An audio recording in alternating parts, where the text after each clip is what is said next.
as a team, we're going to crumble. Inch by inch, play by play, till we're finished. We're in hell right now, gentlemen, believe me. And we can stay here, get the shit kicked out of us, or we can fight our way back into the light. We can climb out of hell. 1 inch at a time. You know, when you get old in life, things get taken from you. I mean, that's part of life. But you only learn that when you start losing stuff. You find out life's this game of inches. So is football. Because in either game, life or football, the margin for error is so small. I mean, 1/2 a step too late or too early, and you don't quite make it. 1/2 second too slow, too fast, you don't quite catch it. The inches we need are everywhere around us.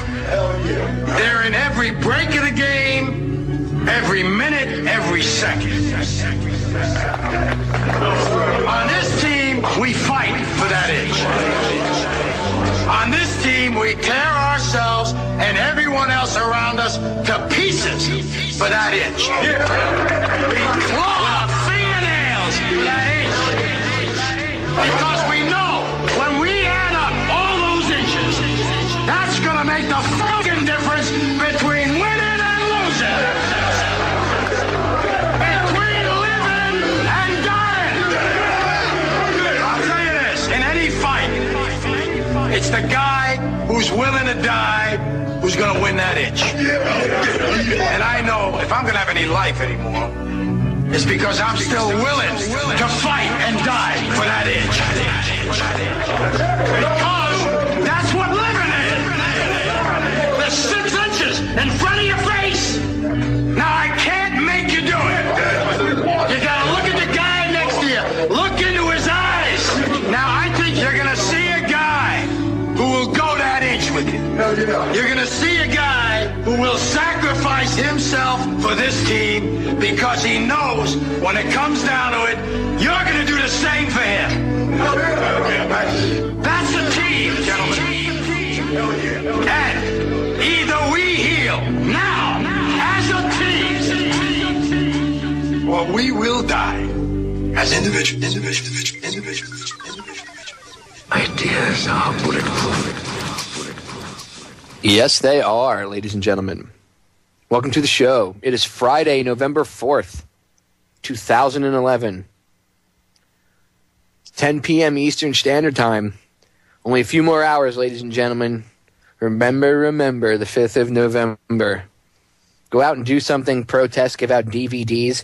That'd be better. Go out and give out some DVDs tomorrow. Don't go out and just mindlessly protest something and just scream about something. How about walk around and give out DVDs with information on it? Or flyers. Do something productive for the 5th of November. Welcome to the show. Tonight I'm hanging out with my good buddy and fellow talk radio host, Joe Joseph. From TGIF, baby. TGIF. And Joe and I are fired up because we've been hanging out for like 2 hours off air beforehand. So oh, yeah. We're already warmed up, ladies and gentlemen, so be prepared.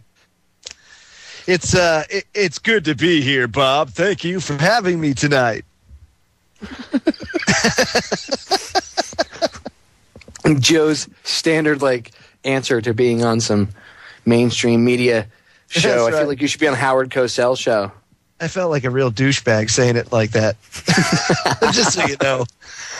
See, you can see, ladies and gentlemen, Joe and I are fired up already. The one thing we were really ragging on hardcore was one of the topics we're going to get into tonight, so be prepared. Which one was that? That would be the major one we were talking about, the pussification of this country. Oh, man, I can't wait to get into that. Well, you know what? Let's just dive into it. Let's just go right into the deep end. Boy. Well, it's true, man. I mean, can you think of a time that has been as screwed up as it is now? I mean, look back through history, and it's it's really difficult to see just where society is degraded to. Like last night on my show, I was talking about, I gave an example, the 10 planks of the Communist Manifesto. If anybody thinks that we live in a free society anymore, you're sadly mistaken. So whenever you hear, oh, well, support the troops because they're defending our freedom. What freedom? What freedom are you talking about? Oh, the freedom when a TSA agent can go and grope your woman when you're trying to go fly somewhere, and then to have the man stand next to her and let it happen? Is that freedom? Yeah, that's the part that gets me. That's where the pussification comes in. You're being trained to allow some unknown $6.50 an hour douchebag to touch your wife. That's right. That's right. And I have a problem with that. I don't fly because I would knock one of these people out. I've said it before. I'd floor him. I don't care. I'm a vet. Too bad. You chose the wrong profession, dude. Sorry. That's right. And now you're going to get punched in the face. Exactly. You should have known better. And this comes from two vets. You should have known better than to break your oath to the Constitution, scumbag. That's all I can say. Most and it was good sad veterans wouldn't do that. And speaking of the TSA, it's sad because today Jesse Ventura's lawsuit was thrown out at a federal court. And, of course, here's the excuse, right? It's thrown out of federal court because the federal judge said that they don't have jurisdiction over this case. Well, then who the hell has jurisdiction? If it ain't the feds and it's a constitutional case, then who does? You know? Right. That's when they'll come out and say, well, maybe nobody's got jurisdiction. Well, huh? I don't get it. So, so what does he do? He has a press conference today in which he pretty much says to the United States, go screw. I will no longer participate in the national anthem. I will turn my back at the American flag with my fist held in the air. Just like the Olympians did in the 60s, the late 60s. And to be quite honest with you, I can't say I blame them. We're at that point where governments just got so oppressive, and it's not even the federal government. Go to your local governments. This is crazy, man. In North Carolina, they stop you they have checkpoints to check your license when you're driving down the road minding your own business. And then when I confront my sheriff about it, it's, I don't care about the Constitution. I care about the laws of the state of North Carolina.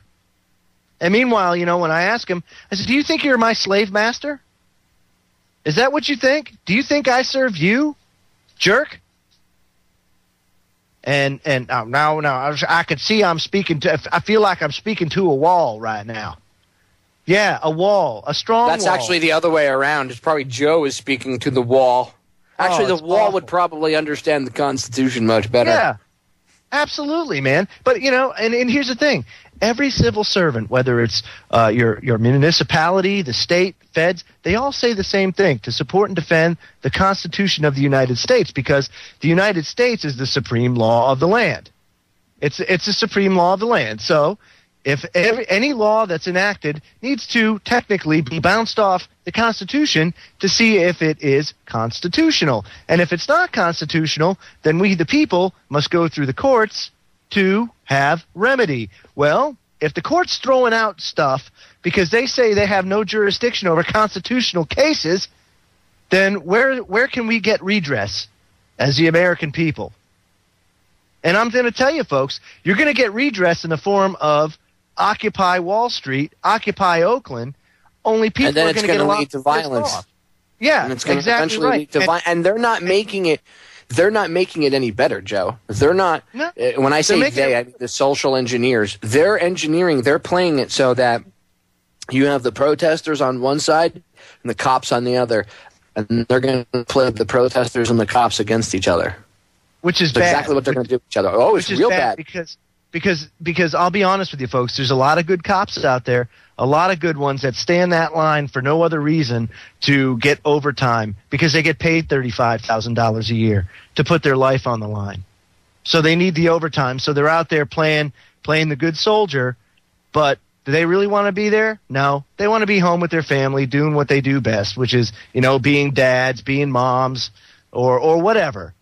They don't want to be there. 9 out of 10, 8 out of 10. Yeah, there are some that that want to be there. I mean, look, when I was in the military, there were some idiots that, you just... Right. And there's some that are on a straight-up power trip, bro. Exactly. And this comes from two guys that served. We're not making fun of people that serve their country by any means. But by enslaving your own people and by beating the crap out of innocent civilians for things that are completely not justified to beat the crap out of somebody for. Well, exactly. There has to be disrespectful to the uniform. That's right. There has to be an escalation of force, a reason to justify escalation of force. And I'm sorry, man. From a lot of the things that I'm seeing, I just don't see the justification. Not on the scale that I've been seeing until the other day when they got crazy. Well, they might have thrown some bottles or balloons at a cop, so that justified shooting people with rubber bullets, Joe. I mean, come on, that's how the New World Order thinks. My law is dangerous. Exactly. We're going to break, ladies and gentlemen. We'll be right back. They plot, they fun, they act, it's real. Right. They watch, they hunt, they punish and kill.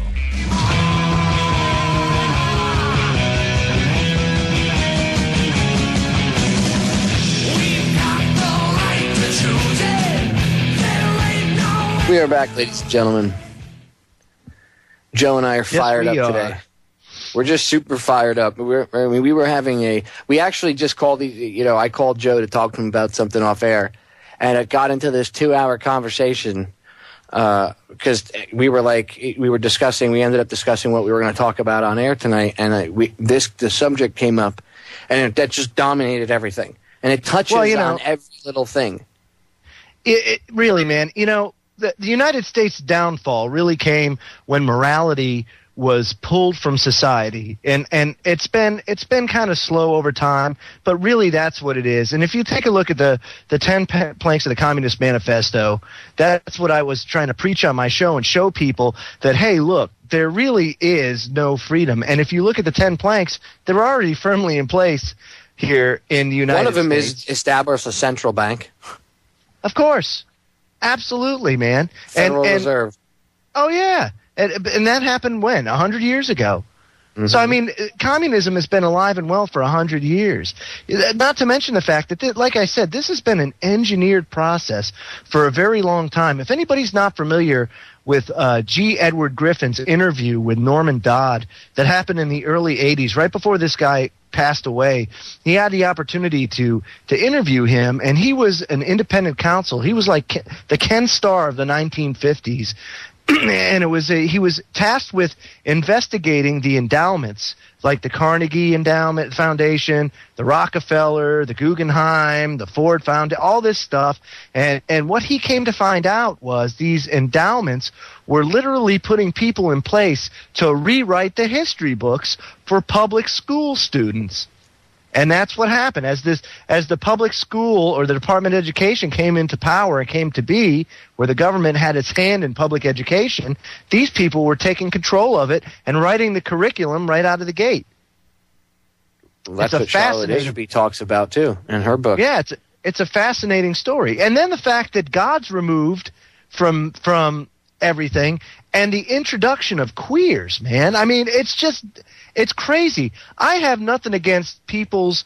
If you want to be a homo, no problem, man. Go ahead, do what you want to do in the privacy of your own home, but don't flaunt it. I don't go ahead and flaunt my sexuality around because that's why kids have no morals nowadays, is because sexuality as a whole, whether it be hetero, like between a man and a woman, or homosexual between two men, that stuff is just pushed in their face. You got kids that are 11, 12 years old now talking about oral sex, and they did this special. HBO did a special on this. I think it was either HBO or one of these. I think it was HBO that did it. They went around and it was all these young kids, and these kids were like 12, 13 years old, and these girls were like, oh, well, I haven't had, penetration type sex, but I give oral to a guy if I like him. And I'm like, oh, my God. And people are like, oh, what's the big deal? And I'm like, dude, when I was a kid, you couldn't, first of all, where were these? I joked around. I said, where were these girls? Like trying to make light of it a little bit. But honestly, these girls didn't exist because when I was a kid, your parents taught you the birds and the bees. You had, although I do think that they should have taught sex ed maybe to freshmen in high school at least, because the kids were, by the time they were teaching it in senior year, it was a little late because we had a lot of girls that were getting pregnant. Exactly. Maybe at like freshman year when all the senior guys try to hook up with the freshman girls and then they get them pregnant, yeah, maybe that would have been okay, and that would have been an adequate time. But not when they're 4 or 5 years old, teaching them about fisting. Or Jimmy X was talking about this the other day. New York City is talking, they want to teach kids about scat play and fisting and all this other stuff. Why? Why do you need to introduce this? Because it's the destruction of the family and destruction of morals. And this is what Charlotte Iserby talked about this. If you ever hear education tacked onto the end of anything, sex education, driver education, drug education, it's never anything good. And nothing really good ever comes out of it. Okay? That's right. That's right. Nothing. And let me preface this too. Sexuality, like for example, in the workplace, sexuality should never even make it there as far as you're concerned. It's a professional environment, and anybody with honor and morals would do their job and go home. Now, whatever you do after work or in your own time, that's up to you. You guys, go ahead. But I'm going to put something in the chat room that's probably going to blow a lot of your people's minds when I talk about how the degradation of society and how morals have degenerated and how sexuality is so prevalent. Take a look at this website. Now, this is an organization called Be Glad, and this is in DuPont. DuPont's a major corporation, and Be Glad stands for Bisexual, Gays, Lesbians, Transgendered, and Allies at DuPont. This is an organization, a homosexual organization within the DuPont structure that wields an enormous amount of power. What the hell does sexuality have to do with that? Well, here's my problem. I don't care if someone's. I agree that when it comes to like equal rights for gay people to get married, I don't see any reason why there shouldn't have equal rights. Who cares? This is my personal opinion. Right. Well, exactly. Why should the state or anybody else tell these people how to live? I don't want them to tell me how to live. But at the same token, I don't want children of whatever. I don't want young children to be taught any type of sexual stuff, anything, not just homosexual stuff. I mean hetero stuff. I mean any type of sexuality. Kids should not be exposed to that. As a parent, you should see something sexual on TV and say, you can't watch that. That's too adult for you. Okay? Popeye, their innocence is special. And if you're a Christian, you know that children don't belong to us. They belong to God, and we are their guardians, their earthly guardians that are meant to protect them from that stuff. It's our responsibility, and we're going to answer for that one day. Leave that up to the parents. Look, if you were a parent, if you had kids, right, and you and your wife decided that you wanted to teach your kids at a certain age, they ask you and they say, well, how come Bob little Bobby has 2 dads? Then you can sit down. You're the parent. You can explain to them. And look, I don't mean that people should explain any type of, retarded bigotry towards anybody because of their gender or their sexuality or because of their race or anything like that. I don't buy into any of that crap. I don't think you should hate anybody, but I think the parent should be the one to be teaching their child about sexuality and choosing what age they choose, because every kid matures differently. So maybe, Timmy can get told about sexuality at, 6 or 7 because maybe he's very mature for his age and things are already starting to, you catch him playing doctor with a little girl or something and you're like, oh, Jesus, that happens. But that shouldn't be mandatory learning, okay? Right, and then it should be up to the parents. You're absolutely right. And then Popeye, get this. You have shows like Glee that for the first time, Glee, you must turn in. This is EW. Gleeks, you must tune in for next week's episode of Glee called The First Time. It's without a doubt one of Glee's best installments ever and features 2 popular couples on the show having sex for the first time. And they're teen boys. Teen boys on Fox, prime time. So as parents, here you are, your kids may be watching TV. You think Fox is reputable. It's a mainstream network. And they're showing gay teen sex? But that's the downfall of society. 10 years ago, they couldn't even show 10, 15 years ago. I'll even, we'll go back 20 years when I was a kid, when I was a teenager. 20 years ago, they wouldn't have even bothered to show girls in short skirts on television. Fast forward 20 years, it's to the point where we've lost all morals, so we don't care if kids see even. And I'm not attacking homosexuals. I'm just saying it shouldn't be on primetime television. Right. Neither should heterosexual sex at 8 o'clock for kids to see. Kids shouldn't see that crap. End of freaking story. We're going to break, ladies and gentlemen. Stay tuned. We'll be right back.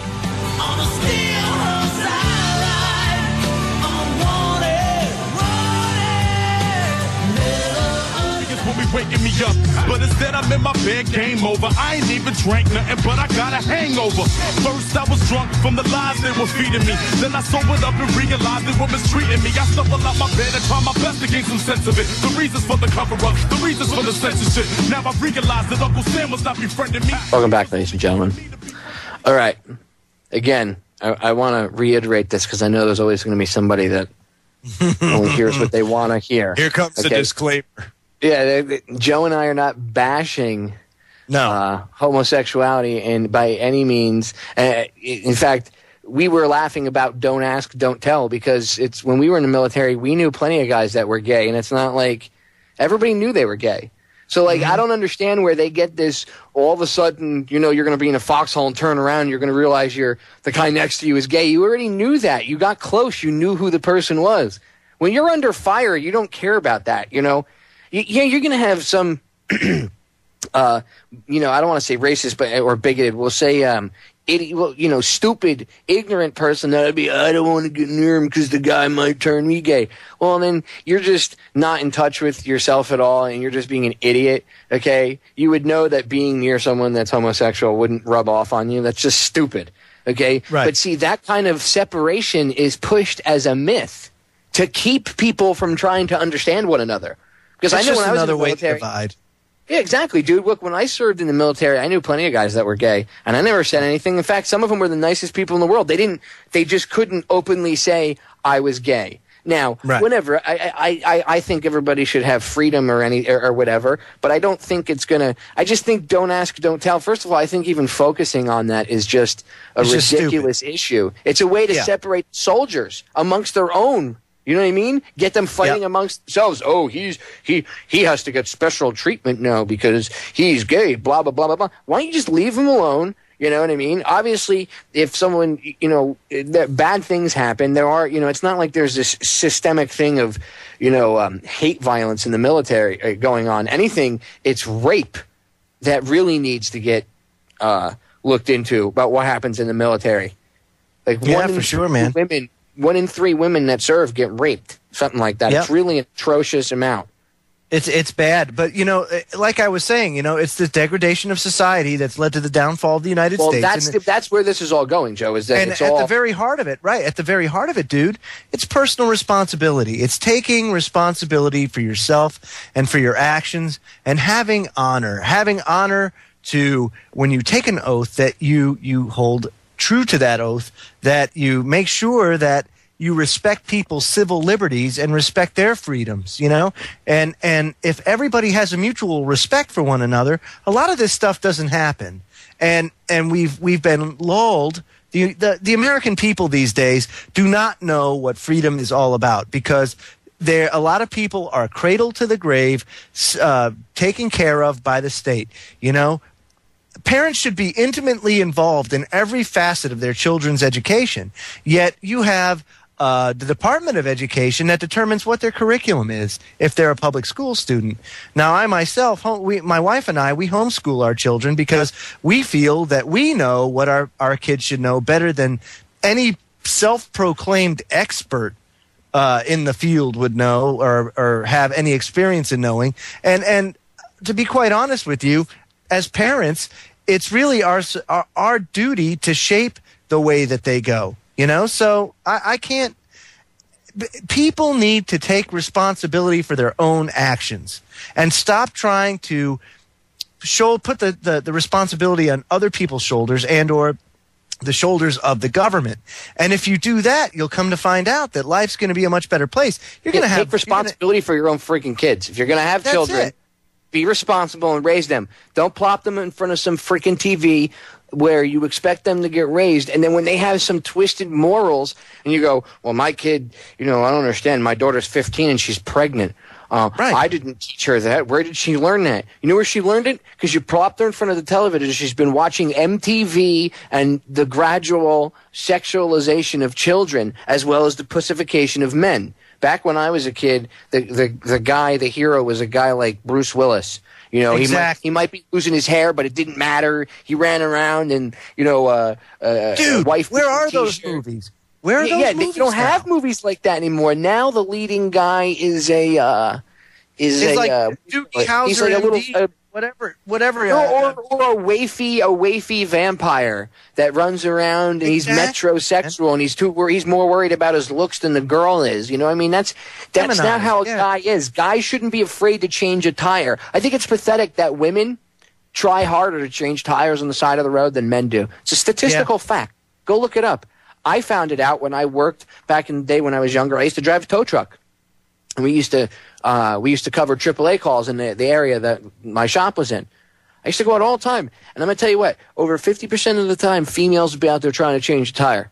Men would be in their car acting like a bunch of just little pansies. And when I would roll up, I'd be like, I would get mad. I'd be like, come on, I'm going to show you how to change a tire. And they're like, oh, I know, I just couldn't find the jack. And I would look at them and be like, all right, when I pull the tire out, if you're not missing a jack, okay, you're going to come out here and you're going to learn how to change a tire. And they would just look at me like with their jaw. And 9 times out of 10, they were lying and they just didn't know how to change the tire. And by the time I got done with them, I would walk them through it as I did it. Because I said to them, one day you're not going to be able to have AAA and you might need this to save your ass. So I'm going to do you a favor and I'm going to make you into a man right now. And I would literally, I had some people get insulted. I had guys that I would do it right in front of I would try not to do it in front of their wife or their girl unless the guy was being a disrespectful little punk to me. Then I would school him in front of his girl. Otherwise, I would be I'm not trying to be an ass like that. But I would grab him on the side and be like, come on, I'll show you how to do this. Because what happens if you don't have AAA and you and her are stuck somewhere? And I was like, you want to end up like one of these horror movies where somebody comes out of the woods with a hockey mask? Or you want to get the friggin' tire changed and get out of there? He's like, yeah, good point. When you come at somebody and you're real like that, 9 times out of 10, I didn't want to try to be a dick to them unless, like I said, they comped an attitude. But I would tell them, come on, you need to learn how to change it. Let's go. 9 times out of 10, when a female, if she had a flat tire, I'd roll up. She'd be in her, have her skirt hiked up, her heels off, torn pantyhose because she's been on the ground trying to put the jack up underneath the car. It's just, it's amazing how women are more independent and men have become sissies. And I'm not saying chicks shouldn't be independent.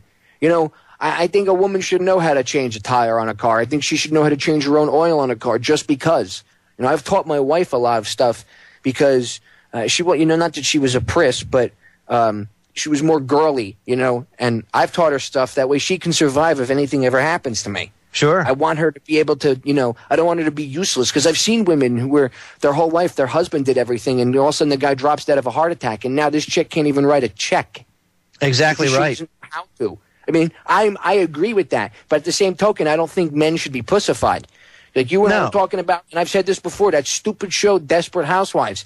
It always shows the men as these weak, arrogant, ignorant little people who don't know anything without the wife. And the wife is always cutting his nuts off on everything. And it's ridiculous. I don't think it should be anybody dominating over the other one. I think everybody should be an equal partnership. No matter what it is. I don't think whether it's 2 guys, 2 girls, whether it's a man and a woman, it doesn't matter. If you're in a loving relationship with somebody, you're a partner. It's 50-50. Okay? I've been married I've been married for 2 years and I've been with the same woman for almost we're going on 7. Okay? So I know how to make things work. And I'm not saying I'm a relationship expert, but you have to, you know what I'm saying? It's a 50-50 thing. I don't dominate over her. She doesn't dominate over me. That's the way it works. That's the way it's supposed to be. So what the TV is teaching you is just teaching these little girls to be assholes. And it's teaching them to be sluts. And it's teaching them it's okay to cheat on your man because men are scumbags and they need to be treated like pigs. And that's destruction of the family at the core. Right, and it starts with their children. You have to teach them to stand up for themselves now. This bull crap about bullying and everything else, you see it prevalent. Man, there were bullies when we grew up. And you know what? You freaking stood up to them. And yeah, you may have got your butt kicked, but you got respect because you stood up to that guy, and you took care of it, and your confidence was bolstered. And 9 times out of 10, the bully would even give you more respect because you had the balls to stand up to him. But you don't get that anymore. Now men won't even freaking protect their women in a TSA line. Now they just stand by. Oh, I feel so much safer now. Oh, it's all right if you grope her. It's okay because I feel safe. No. And that's just it. Let me pose this question to all the men that they have just stood by there and watched. And I know there's plenty of guys that have probably wanted to rip somebody's head off. To you guys, I salute you for at least not killing people in a public place, okay? I'm talking to the guys that think it's perfectly okay. Or the people that it bothers and they continue to let it happen. Guys, there has to come a point where, as a whole, we need to evolve past this. That's what's happening. As a group, as humans, we're all evolving. And this shadow government bunch of scumbags, they know it. They don't want humanity to evolve in a good way. And they're trying to steer it. And it's time to pull our heads out of our asses and realize collectivism is a bad thing, individuality is a good thing, and it's time to stand up and be men. Come on, boys, let's get your balls back.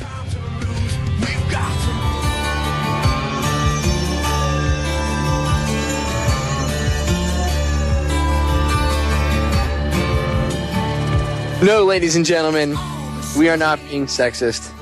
I am all for women to have freedom as well. Never said that I wasn't for women to be free, but I just think men are supposed to be men. That's right. At a base core, women like men to be manly. They don't like men to be, They look for protectors. They don't want a guy to take more time in the bathroom to get ready than they do. Okay, that's not exactly right. They even know that they're being told that that's what they want. Down in their soul, they don't. That's why chicks that end up dating, metrosexual type guys like that usually end up cheating on them with a real guy that's like a mechanic or a carpenter or a bartender or a bouncer or something. Right. Like he's got razor blades because at one point in his life he worked with his hands, or the guy's a vet or active duty. That's what happens. And that's why. Because in her core, she ends up, and I'm being honest. It's what happens. I've seen it happen with my own two eyes. And in the same respect, Popeye, the Constitution has no teeth unless we give it teeth. And that doesn't necessarily mean that you go grab your AK-47s and your AR-15s and go and mow down Washington. That's not what I'm talking about. But you can apply pressure and you can make a difference just by getting involved. Grab your freaking your voice at a town hall and saying something about fluoride. That's right. Do a package check, make sure everything's good down there. Go to your town hall meeting and stand up to these thugs. Go to your state house, stand up to these thugs and make them know you. Get them to know you. Make them so they fear you because they'll do it. They'll feel you. They'll just be afraid of you for even saying anything out loud. And that's just for you showing up and having your opinion. That's just in their cowardly bloodline. And any good person in a political position won't have a problem with it because I've run into both. I've run into people that were threatened by it, and then I've run into people that embraced it. So there are good people out there. I mean, it's not a complete 110% tyranny yet. We need to stop it before it becomes that because it was slowly creeping towards it. Now it's in about third gear on its way to fourth.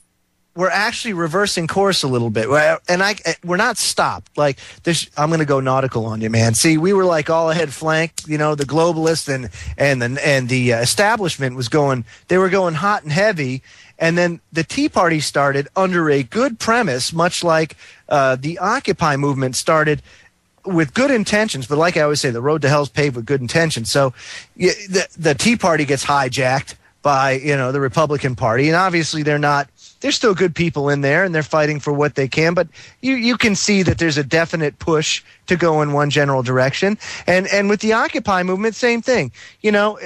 There's definite people, like it just came out that Acorn's out there trying to get things going, and now they're shredding documents and everything like that. And no, we weren't trying to actively push this movement in one direction. And that's the thing is, as this goes on, people have to come to grips with the fact that the only way that we're going to make a change is if you embrace morality and honor and say, look, these are the established values. This is the rule of law, and damn it, we're going to abide by it, and we're going to hold these public servants accountable.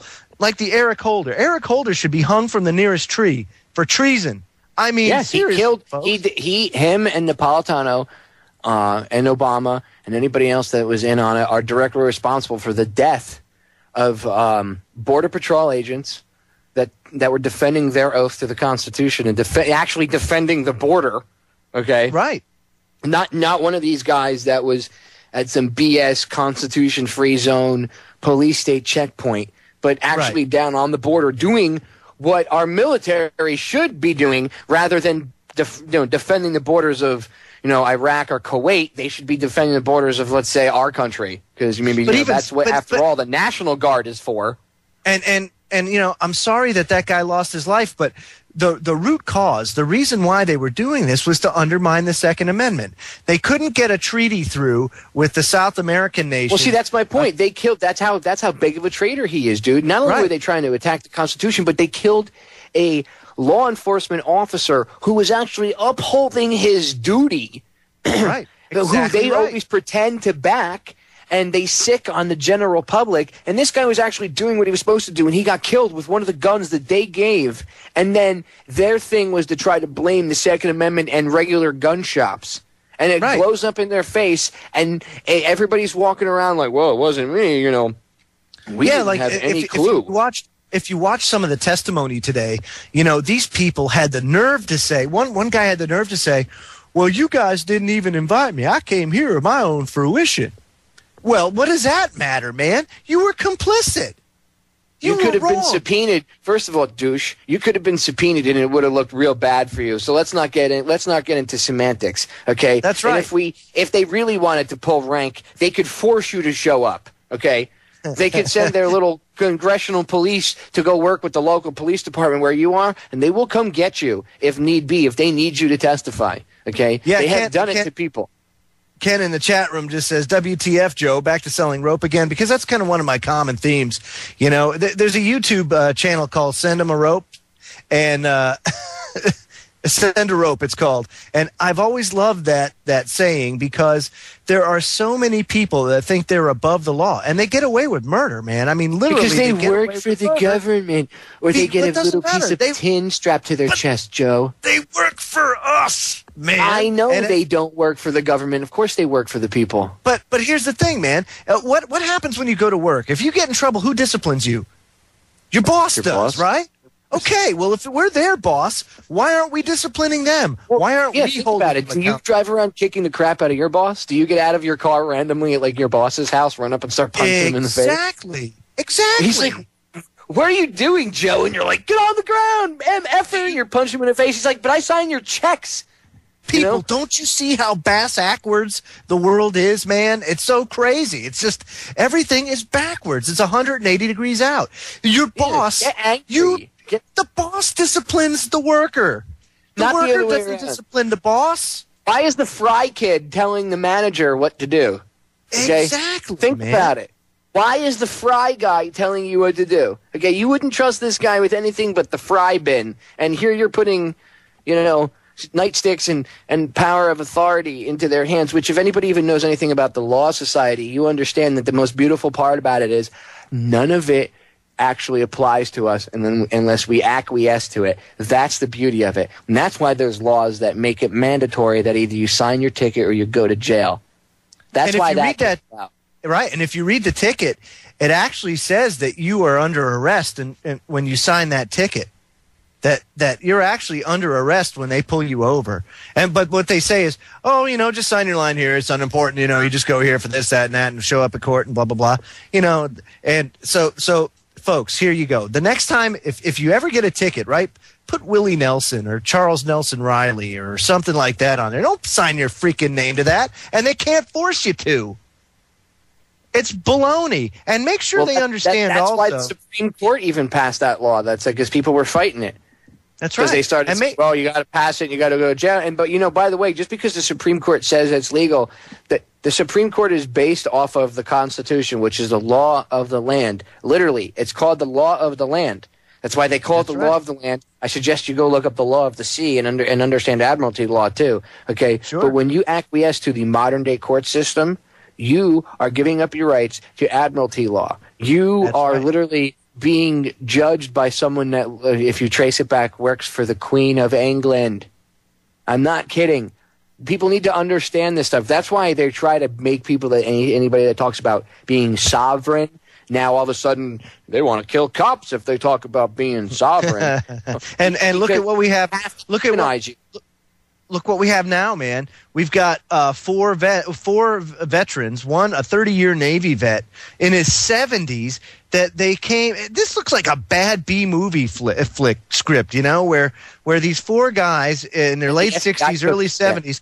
Yeah, are trying to make rice and gas or rice and powder that they can spread all over Atlanta because they're fed up with everything. Give me a freaking break. And then they try to pin it on Mike Vanderboe, who just happens to be a guy that writes a blog about all these all the wrongdoing of the government and things like that. And he happens to write a fictional book that wasn't even out yet. It wasn't even published yet. And they're blaming him as this being the blueprint for this attack. It was the FBI already admitted they had their fingers in it, Joe. Of course they did, again, man. Just like the rest of this. But I mean, it's to the point where they don't even. You know, back in '93, you had to wait for the guys like the Arab dude that was involved to literally come out and record his conversations and say, "See, the FBI was handling me." I mean, at least back then they tried to cover it. Now they run around like it's nothing. They flaunt it. They just like, hey, we had our hands involved in it. What do you think? We're flaunting. It's on the news. Well, we had them for like 9 months. We were feeding them intel and info and giving them all the stuff for it and everything else. Yeah. And CNN's like, yeah, they had him under control the whole time. They're advertising that we do this. Exactly. Now they're just it's like the FBI. It's like Mueller just walks up to the podium. It'd be better if he just did this. If he just walked up to the podium, looked at the American public, and went, "Ladies and gentlemen," and just put up both fingers, okay, both hands, giving the flipping the bird, and just said, "This is what I think of the Constitution, your civil rights, and you. Thank you and good night," and just walked out. Okay, that would at least be more honest, right? We're letting them wipe their tookuses with the Constitution. We are. We need to get our balls back and get angry people. It wouldn't even take... There's still time to avert what these people are trying to create, okay, which is a violent revolution. There's still time to avert that problem. Right. So let's get active, involved, so we can stop this from happening. We're going to break. We'll be right back with hour number 2. Stay tuned. Hoorah!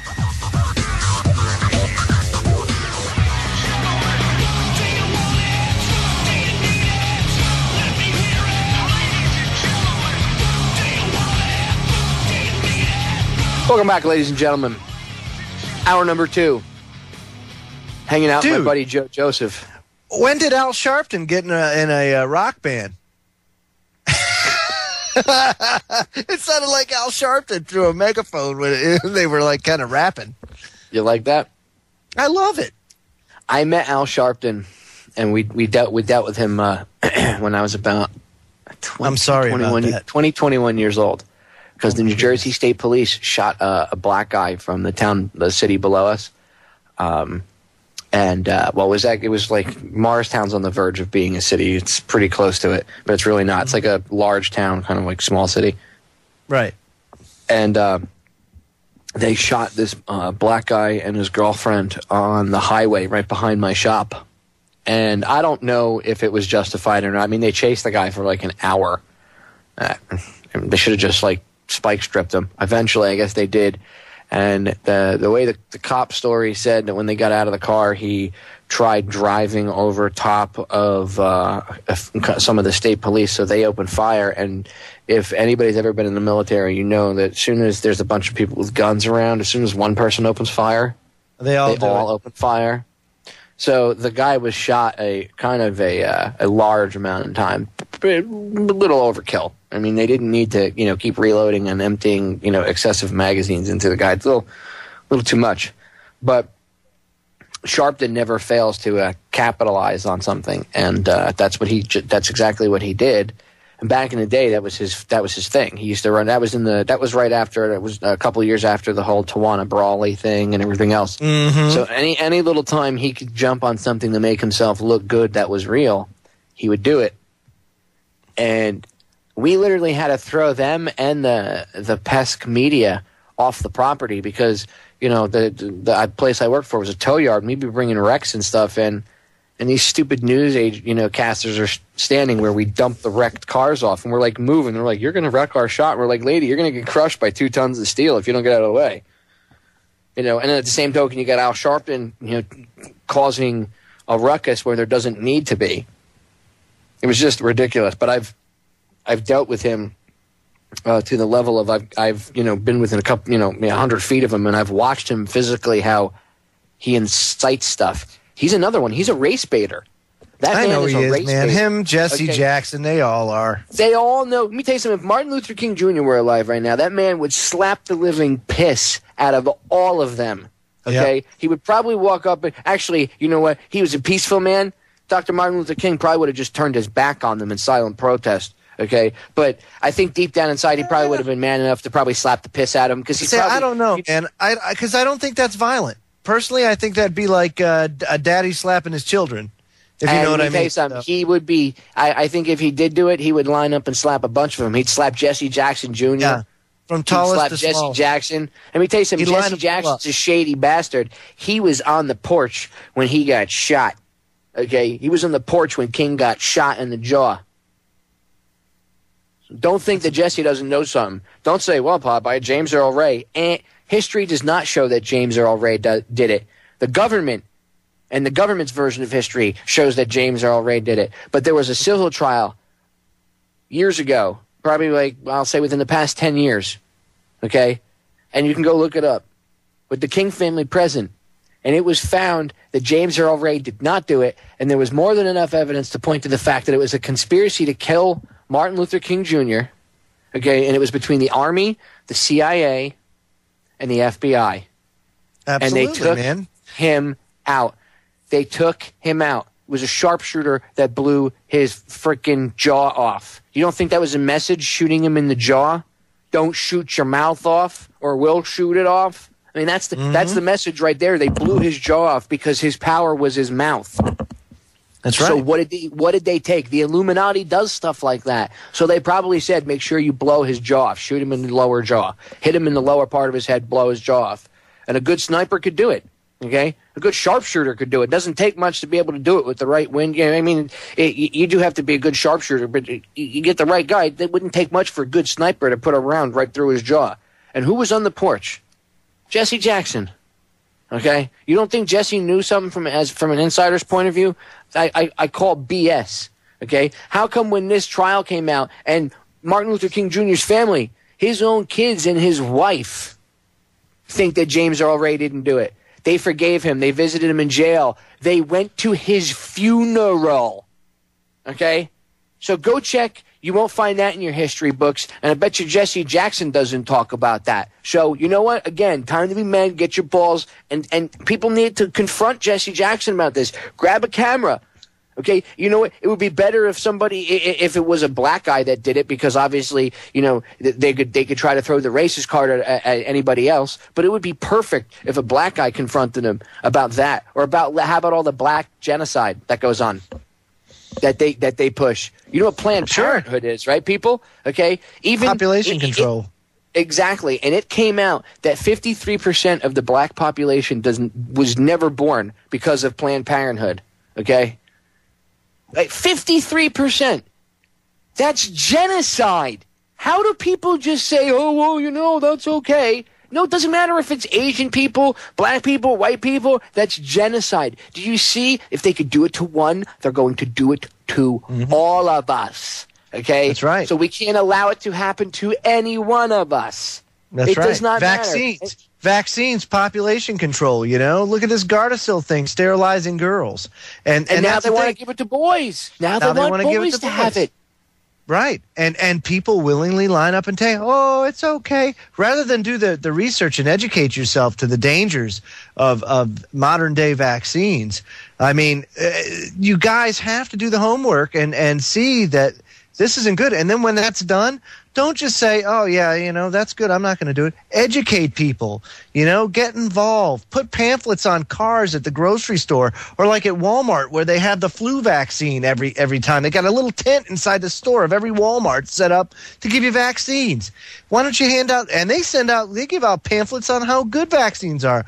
Be there right next to them, handing out how bad they are and telling people the danger. I got in trouble for that. I got threatened with arrest by the cops down here because when they first came out with the H1N1 flu shot like a year and a half ago, they took the day off of school and they were like, come down, we'll give you free flu shots. And they knew that most of the people that were going to show up were going to be the lower income people. Most of them didn't speak English. Well, my wife speaks fluent Spanish. So we went down there, me, one other guy, and my wife, and I went down there with about 300 DVDs with information about vaccine on it. I made an 8-hour continuous movie with all these different vaccine movies and stuff, just back to back.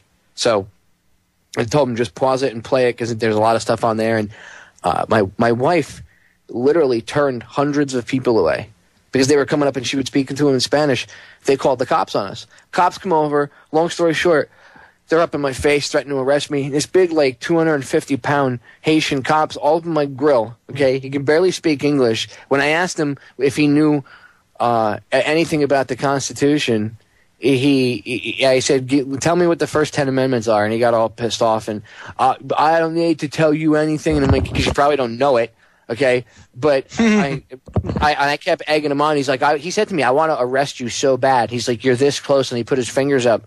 And I said to him, how do you not care that kids are dying from this vaccine? And he goes, well, I've only heard on the news that one kid died, so what's the big deal? And in uniform, he said this, and I was like, you should care. You took a friggin' oath, dude. Are you, that's why I said to him, I asked him if he knew what the first 10 amendments to the Constitution were. And he thought he was, oh, you're being a smart guy. Yeah. I'm like, oh, misdirection because you don't know it, That's why if you did, you would just start, if you wanted to prove me wrong and if you wanted to show me up and make me look like an ass, you wouldn't say anything other, the First Amendment. And then, even if you don't recite it word for word, give me a brief, overview. Second Amendment, Third Amendment, Fourth Amendment. We had to memorize them when I was in boot camp. Yep. They made us memorize them. And then we had our core values, which my core values in the Coast Guard were honor, respect, and devotion to duty. Well, it's your duty to uphold your oath to the Constitution. So how do you have any honor or respect for yourself when you don't uphold that oath? Okay? Think about that. Chew on that while we're at break. That's where the whole pussification of everything comes into play. Think about that. Absolutely. We'll get more into that when we come back.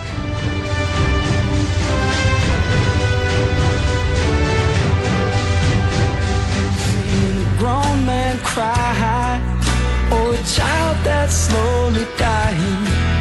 Have you looked inside to see all that you can see?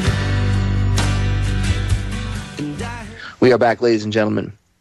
You see where Joe and I are going with this? You understand why we had to get down into the mucky part of it that nobody ever likes to talk about because they're afraid of being called retarded names. When people hear you start talking about something and then don't let you finish and don't, And tonight, Joe and I were able to get through that without that stuff. We were able to make you understand where we're coming from, okay? We're not against anybody's personal freedoms or infringement on anybody's liberties, no matter what it be. We're trying to expose the fact that through television, at a very young age, they're getting to the children and they're turning them. And they're making right. Completely, it's like children of the friggin' corn. It really is. Kids are not like they were when I was a kid. No. And then you got the hormones in the food. Girls at 16 look like they're 22. Okay? It's ridiculous. Right. Girls Absolutely didn't look like right. We had one girl with boobs when I was in high school. The rest were flat-chested or pretty much still developing them. And then maybe by their first freshman year they had developed a little more curves or whatever.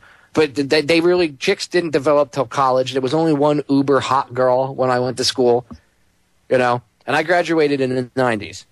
And it was like just different back then, dude. You know what I mean? It was totally different. Now, you get 16-year-old girls. They look like runway models. They got these huge boobs, and some of them got curves. And you're like, you'll go up from afar. You're like, wow, that girl looks fine. And you roll up, and you're like, oh, damn, she's like 15, 16, and then you feel dirty.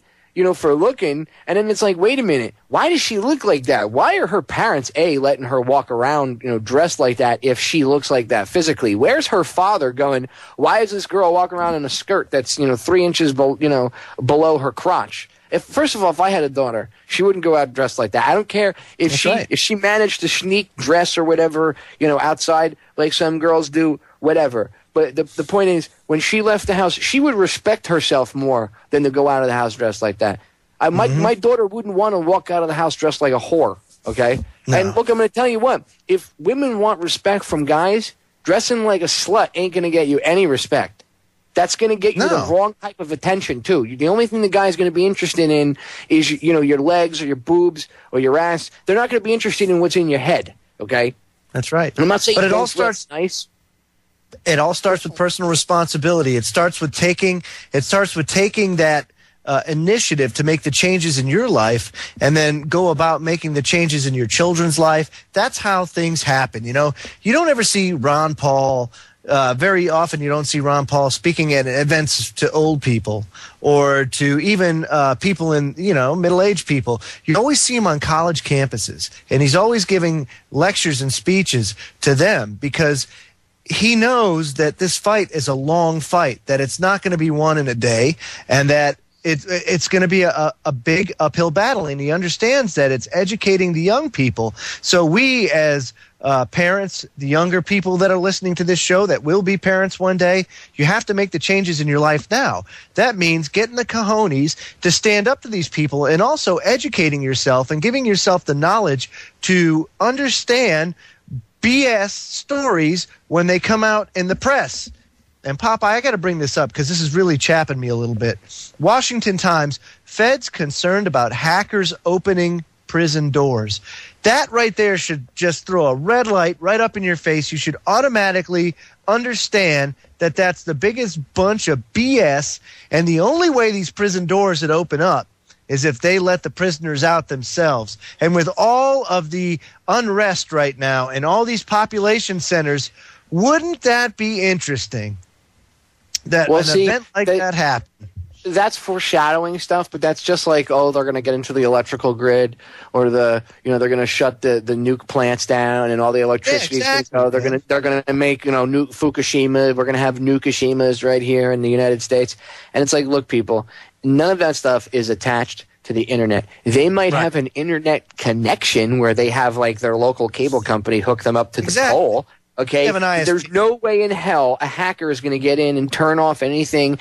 If Stuxnet gets into one of these reactors, it's because somebody on the inside brought it and put it on a thumb drive. Okay, that's how it gets in there. It's not like one of those internet-capable refrigerators. We're not talking things like that. No, where it provides a service that Next week I'm having a hacker on. My listeners know who he is, Winston Smith. He's coming back for 2 hours. He's got some updates about what's been going on with the certain attacks under the that the feds are saying are going on under the name of Anonymous and Lulsec and stuff like that. Mm-hmm. He's got some news in that area. Plus, I'm going to ask him about this, and I want him to explain to people, and he's going to get it. He'll get into detail. I know him. Okay. But he's going to explain, and you can go back and listen to it 4 or 5 times if you have to understand it.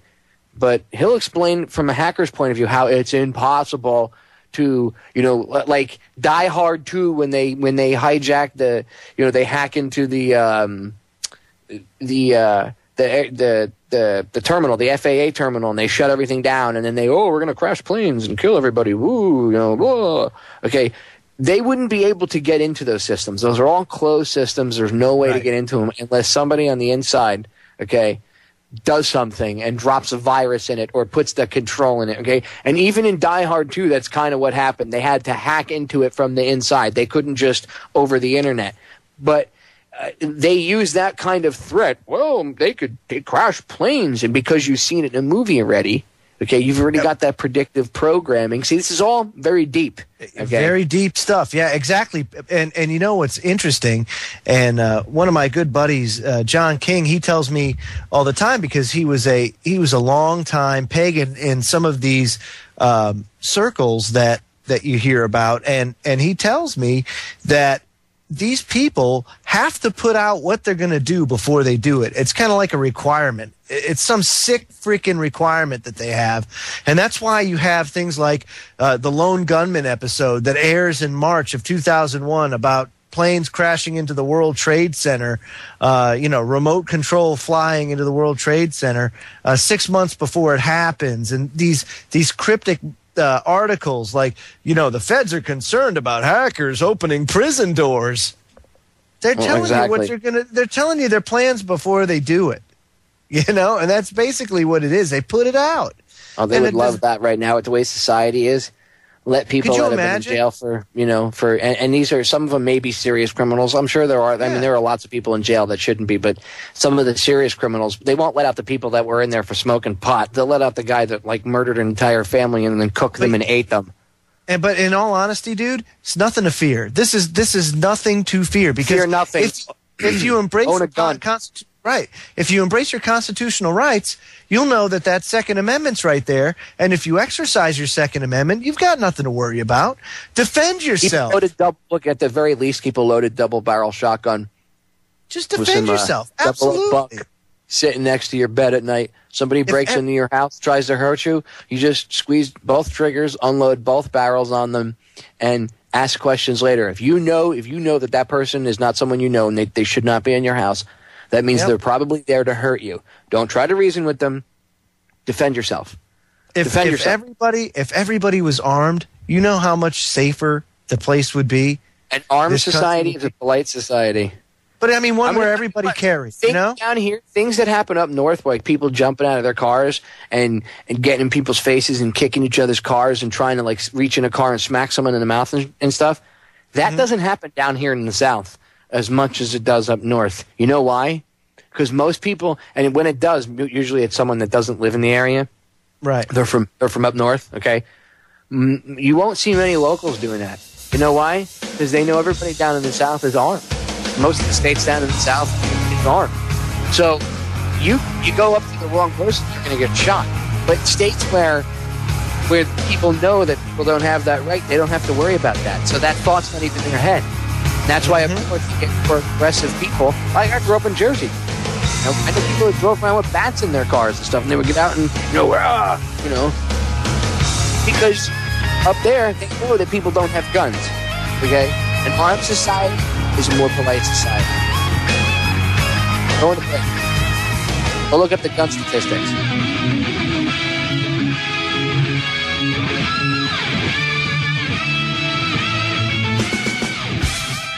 All right, I want to touch on this because I saw it mentioned in the chat room. And I want to touch on it because I feel that, as I've said before, I like to address the listeners and the chatters sometimes. So they brought up a good point, and it's people will have this argument. So I wanted to at least try to put it out there what I'm talking about. Somebody had said, well, kids are sexual, it's evolution. Yes, I understand that kids are sexual at ages, but not every kid. Okay, exactly. And as I said earlier, if that kid that means they're maturing faster, and if they are, then that kid can sit with their parents, and the parent needs to be a parent, and that's where it's the parent's job to sit down with the kid and explain the birds and the bees and stuff like that, and then explain about sexual. You at least give them the basics of if they have any questions, answer them, whatever. Okay, at least give them the basics of the birds and the bees. Just give them, at the very least. I agree with that. But I don't agree that every kid should be exposed to that like a blanket. So, well, every child's different. Exactly. That's why I don't think the schools should be doing that. I think it should be left up to the parents.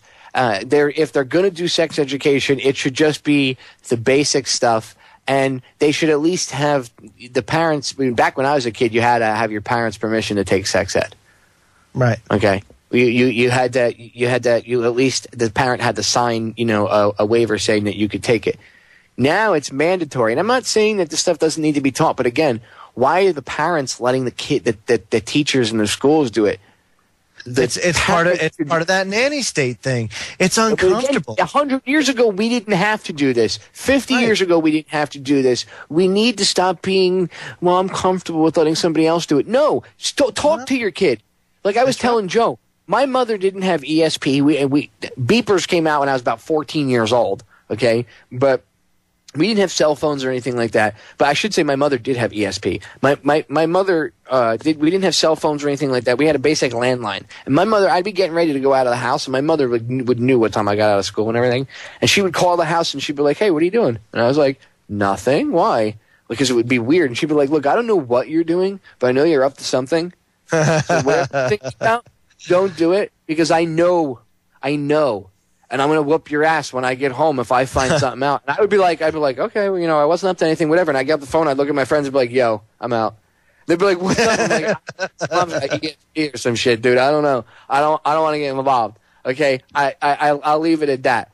And, I mean, when my mother wasn't one of these not my Johnny parents either, where, oh, my kid would never do that. On the contrary, when something happened, she was like, oh, God, please don't let him be involved in it, okay? And I wasn't like some super horrible kid, but she knew what I was capable of, okay? So she wasn't one of these parents that's like, oh, my son would never do that. That's another part of this nanny state. You think your kids don't do anything wrong.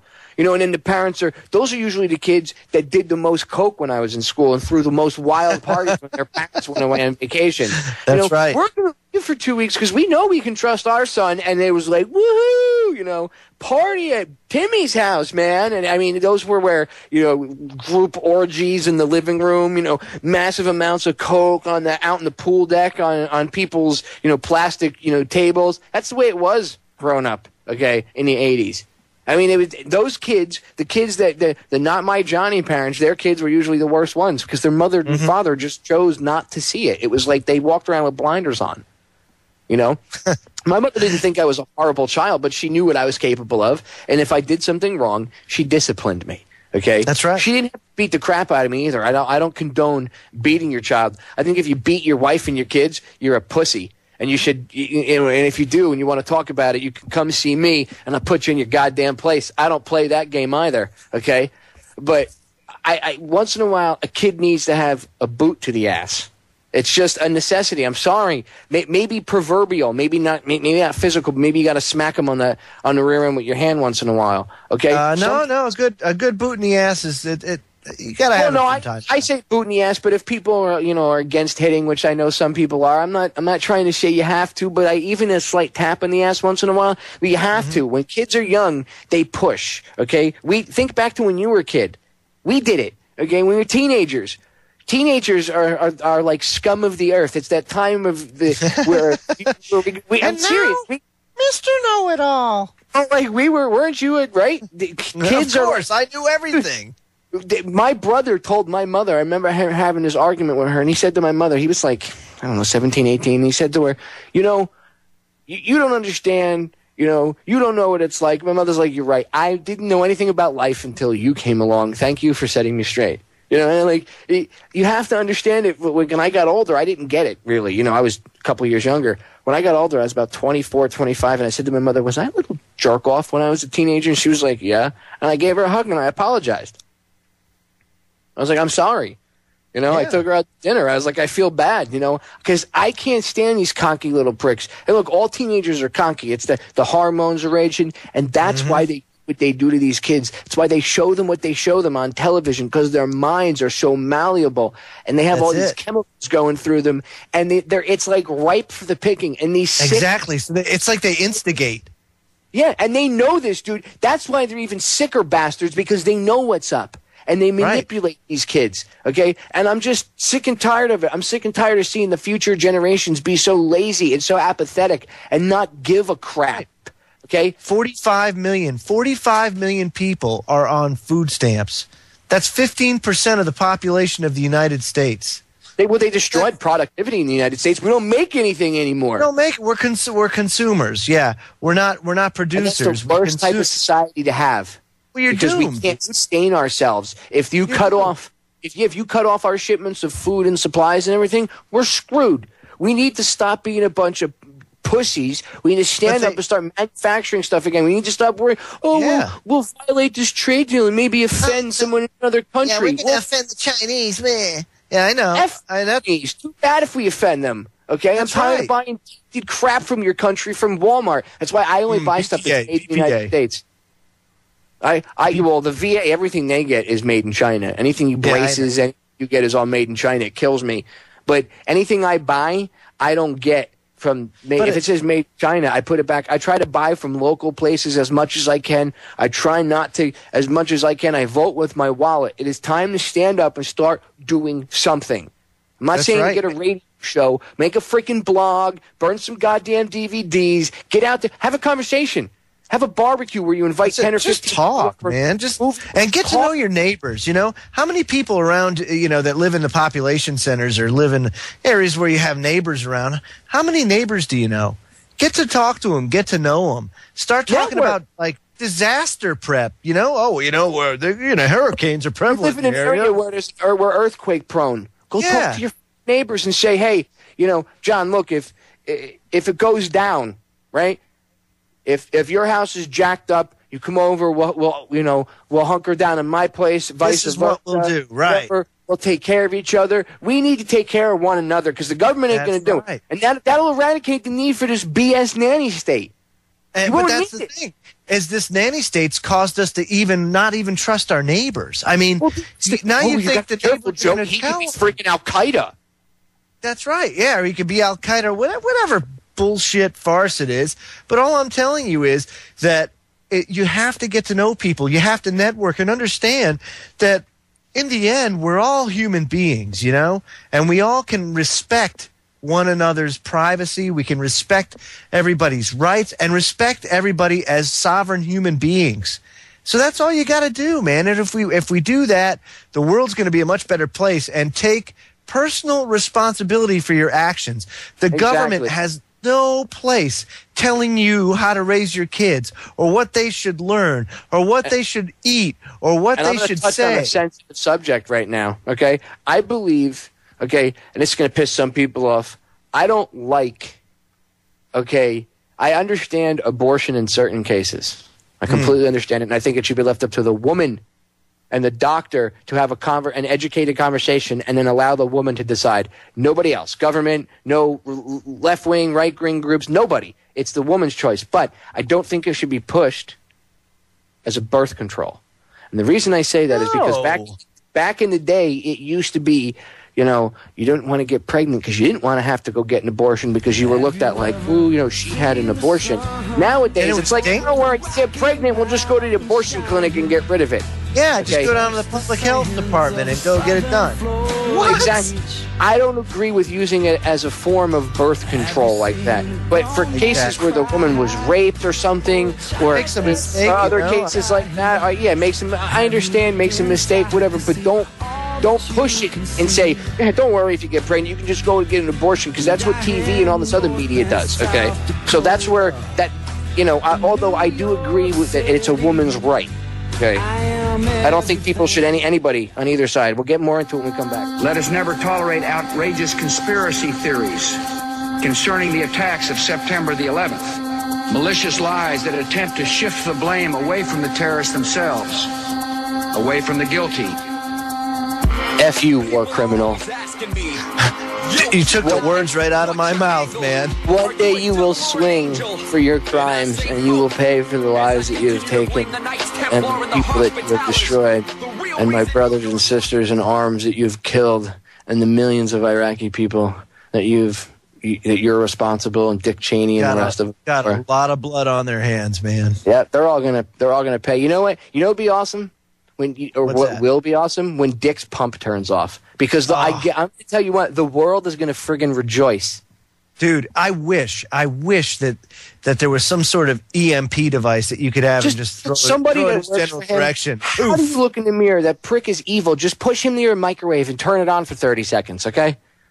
The microwave produces an EMP. Just put him near the microwave. It'll totally turn it off. It'll fry it. Good night. Throw holy water on him. See if he burns. Well, I think it's about the son because he's afraid. Well, he's like Darth Cheney now. He's got this battery-operated pump, you know. I know. That's what I'm saying. Well, you know, like maybe you could do an exorcism on him. The power of Christ compels. They go and interview him, and he's like, Christ compels you. I think I don't like Ron Paul. Yeah, because he's about freedom, Mr. Cheney. Me and the other Sith Lords have all been talking, and we don't think we like him. We like Dick Perry or Herman Cain. We like the last name Cain. And has anybody paid attention to the 999 plan? Okay, first of all, let's get something straight. The mark of the if you actually understand anything, the mark of the beast isn't 666. Okay, it's actually inverted. Okay, number 2, el numero dos. Okay, one of the most important things. Did anybody ever listen to my show with Mark Passio, where I asked him about Herman Cain and his 999 plan and all that? Okay, and we talked about the significance of 2 9s and 3 9s and other occult numbers that are important. Mm-hmm. Okay, this guy's last name is Cain. He looks evil. He worked for the Federal Reserve, and he's got the 999 plan. Okay, people, it's time to pull your head out of your butt and see the occult stuff going on in front of you. That guy, I'm willing to bet that guy is a Satanist. He's gotta be. He's gotta be. Okay, I guarantee you, he's been at least at one of these events, at least one. Well, okay, let me say this. You know, you brought up the word Satanist. A lot of these people don't even know what they're doing or what actions they're doing. I mean, they do this stuff, but they really don't understand where it's coming from. And so, yeah, I mean, is he like one of those Satanists that wear leather chaps and do weird rituals around the campfire? Now, I don't know about that, but I can tell you that there's a spiritual battle that's always waged between good and evil. It's been since the beginning of time, and it's happening now. And if you can't tell just by the degradation of society, I mean, come on, you got to be blind. But there are powers at work that do this in such a way that they flaunt it. They flaunt it out, you know, almost like to mock God in a way, or to just. It really pisses me off, you know, Popeye? Well, you know why they attack Christianity so hard is because, but look, as I've said before, I've talked about how religions have been used as mind prisons, but they attack Christianity because they have to, because people adhere to their beliefs. Okay, yes, very whether it much be so. Catholicism or, you know, Protestants or whatever other, you know, sect of Christianity, and that holds people together as a unit, like a family, and they can't have that. They need everybody separated and feeling like no one else understands them. They need that. Why do you think they understand mentally what happens to veterans, okay? All vets. And then they understand what really happens to combat vets or people that have ever been even deployed, okay? They understand that when you come back out of a situation like that, the people around you don't understand you and don't understand what you've seen or done or been a part of. Okay? You don't think that why do you think there still isn't adequate health care for people? Because it keeps the veterans separated from their family. One more way to divide the family. If they really gave a crap, they would do it. Okay? These people are social engineers. They understand this stuff. They've been perfecting it and polishing these techniques for years. It's time that we all realized how deep it goes. You know, if you want to win this, you can't be like, well, I have to be closed-minded. I'm only open-minded to a certain extent. Exactly. Put your religious dogma aside. Look, Joe is willing to be open-minded and look into things, okay? And he's a smart guy. He lets the facts show him stuff, okay? That's right. So, and that's the way I am myself. I want to see everything, and I just want to know the facts, and I want to see where the facts lead me so I can wash away all the crap and see the truth. The problem is those facts are kept from us, okay, about everything, because they think that none of us are smart enough and that none of us should have access to it. Only they should. And that kind of Satan, like Mark Passio said this, that kind of about me and screw everybody else, and that's Satanism at its core, that attitude. Oh, yeah. And that's what they push on everybody. That's not naturally how we are. Right. Okay? It takes a lot of energy to hate somebody. It takes less energy to love them. There's no reason to drop bombs on people in other freaking countries that don't deserve it. First of all, maybe we could evolve past even dropping bombs on one another. That would be awesome. Or one day we could just maybe actually get together and explore the oceans and space and everything else. But until we spiritually evolve, well, we can't have that utopian society because we're not spiritually evolved yet. Everybody still people are still all about themselves. They don't give a crap about anybody else. People will look the other way when a kid gets run over in friggin' China. He's bleeding to death. He gets run over by 2 people. And finally someone comes over and helps him, but by then it's too late. Oh, well, we put the guy that ran him over in jail. Well, how about if somebody that was standing around for 5 minutes? All those people complicit. Yeah, that's all. They're all complicit. It's awful, man. It pisses me off. Where's your humanity? We need to gain our humanity back, and that's the only way we're going to be able to find and evolve spiritually. We have to find our humanity, and these prick bastards know this. These psycho pricks that run things. These people are social engineers, and they understand this. So they keep us as far away from it. They keep it away. Exactly. That's why they show all this violence, and they push violence and sex to kids at a very young age because they're trying to take away their humanity, and they're doing it. Right. They're making these kids not care about stuff. As parents, you stand up. Look, I used to play video games. I actually haven't played anything. I will be playing the new Medal of Call of Duty, whatever the hell it is. But I always. When they come out, I always do it because I always point out all the subliminal messaging and everything. So I have to go through it, and then I keep my camera and a notepad and everything with me. But I'm not going to be doing that for at least a month and a half, 2 months. I refuse to go out and buy it when it comes out and play into the whole thing. I'm going to wait and buy a used copy of it. I refuse to play into the whole hype of it. And the only reason why I'm going to do it, if I can get screen capture shots, I have to play through it because I have to be able to at least expose it so I can say, it's like trying to give a movie review and not ever watching the movie. It doesn't work. You know what I mean? It doesn't mean I support the system, but I won't buy it when it first comes out and everything because I refuse to support it. Somebody, I'll just get a used, I'll wait for somebody. One of my friends will buy it, and I'll just give him like $20 for his used version after he beats it, because a couple of my friends don't play video games after that. So I'll just give him $20 for it, and he'll give it to me. Okay, and then I'll take care of that. It'll be a cash transaction, no corporations involved. F you, and then I'll be able to do my, my breakdown on it. But anyway, these games, they can be addictive. A lot of it. These people understand. They've done studies, and it unlocks certain parts of the brain that addiction, like drugs or anything else, they understand this. Everything in moderation. I'm not saying your kid can't play video games, but as a parent, you should be aware of what your kid's playing. Okay? And if you don't agree with with your 8-year-old, 9-year-old playing a game where there's a lot of massive amounts of violence and headshots and stuff, then don't let them play it.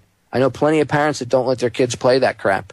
And they say, I don't want my kid exposed to that crap. They don't let them watch certain movies until they're a certain age. That's called being a parent. That's what your freaking job is. If you don't want to do it, don't have freaking kids. Don't run around banging everything. That goes back to teaching the kids how to be really super sexual at a young age, unnaturally. Again, if the kid is maturing, and the kid, certain kids do mature faster than others, then that's a different story. But it's case by case, and it should be the parents. It shouldn't be the system indoctrinating your kids into some system of BS, and then when they grow up, they're getting pregnant. The kids are the teen pregnancy rate is skyrocketing.